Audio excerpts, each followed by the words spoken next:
Stay awake, for you do not know on which day your Lord will come.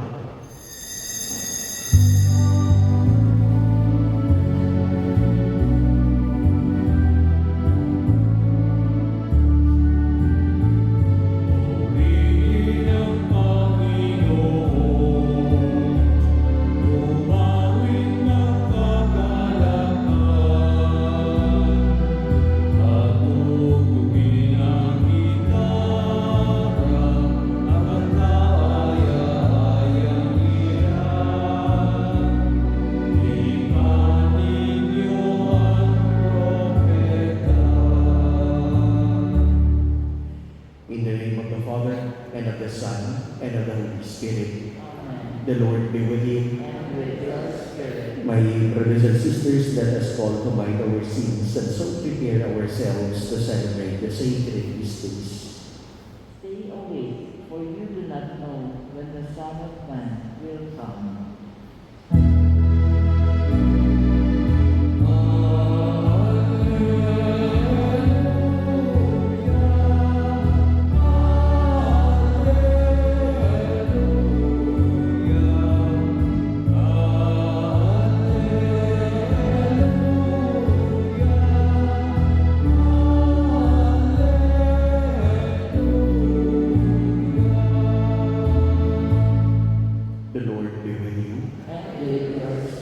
A proclamation from the Holy Gospel according to Saint Matthew.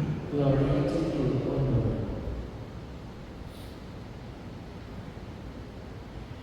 Jesus said to his disciples, "Stay awake, for you do not know on which day your Lord will come. Be sure of this, if the master of the house had known the hour of night when the thief was coming, he would have stayed away and not let his house be broken into. So too, you also must be prepared, for at an hour you do not expect the Son of Man will come. Who then is the faithful and prudent servant, whom the master has put in charge of his household to distribute to them their food at the proper time? Blessed is that servant whom his master on his arrival finds doing so. Amen, I say to you, he will put him in charge of all his property.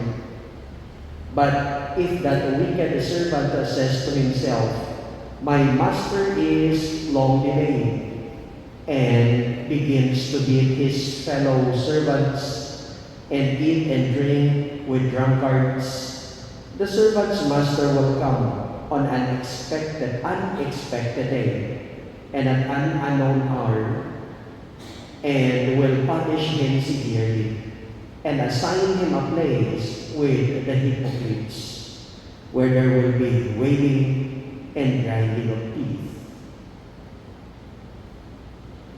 My brothers and sisters, the Gospel of the Lord. Praise to you, Lord Jesus Christ. My brothers and sisters, our Gospel for today, it seems that the theme of it is about the last thing, eschatology. People during the time of Jesus, or after the death of Jesus, when the Gospel of Saint Matthew was written and even proclaimed, people during the time believed that the coming of the Lord is imminent and it will happen during their own lifetime. But later on they realized that some of them who believe are dying one after another.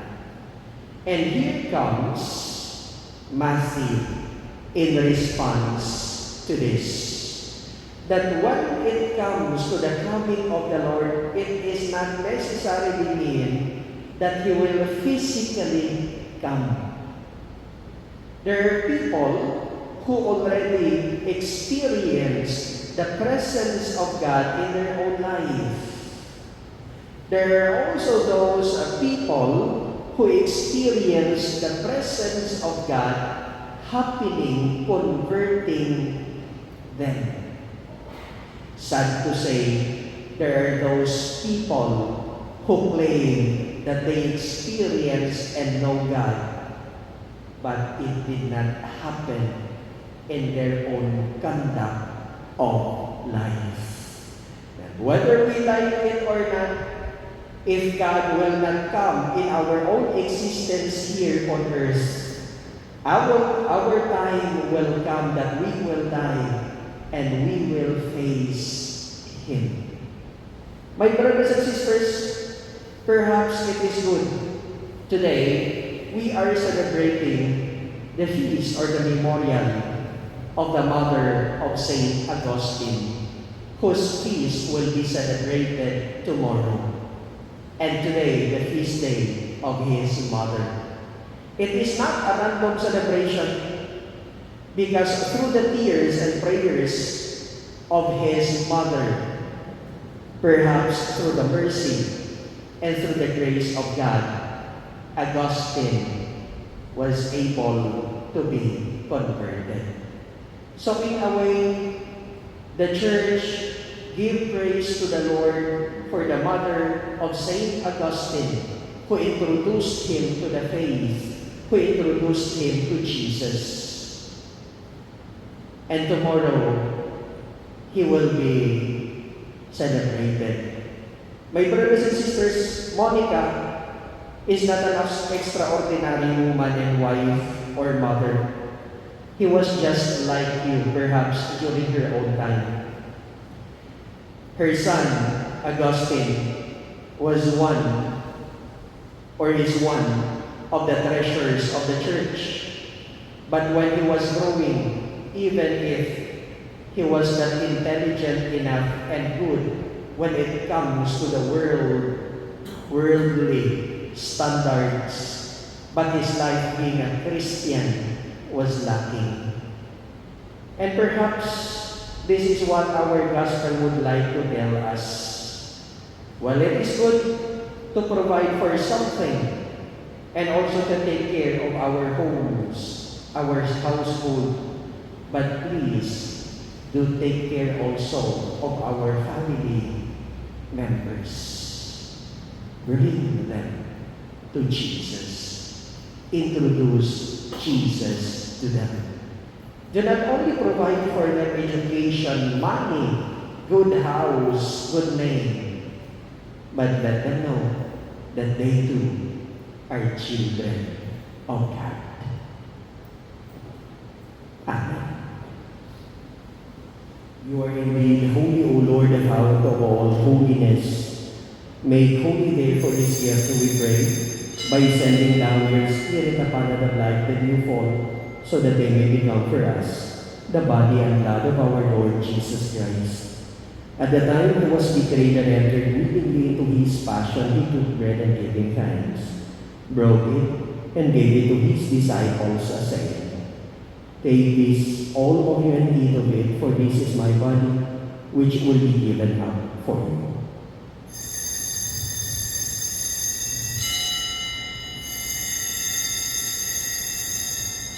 Take this, all of you, and drink from it, for this is the chalice of my blood, the blood of the Lord eternal covenant, which will be poured out for you and for men, for the forgiveness of sins. Do this in memory of me.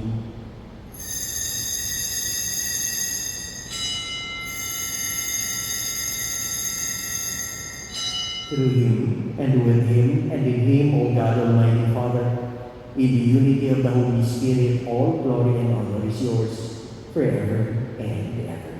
Amen.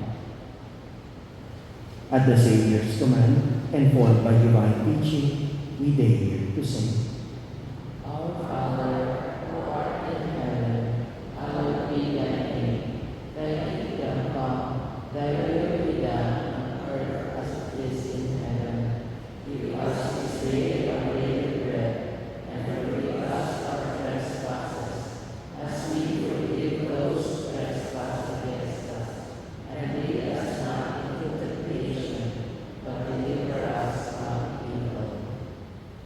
Behold Jesus Christ, the Lamb of God. Behold him who takes away the sins of the world. Blessed are those called to the supper of the Lamb. Lord, I am not worthy that you should enter under my roof, but only say the word, and my soul shall be healed.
Let us pray.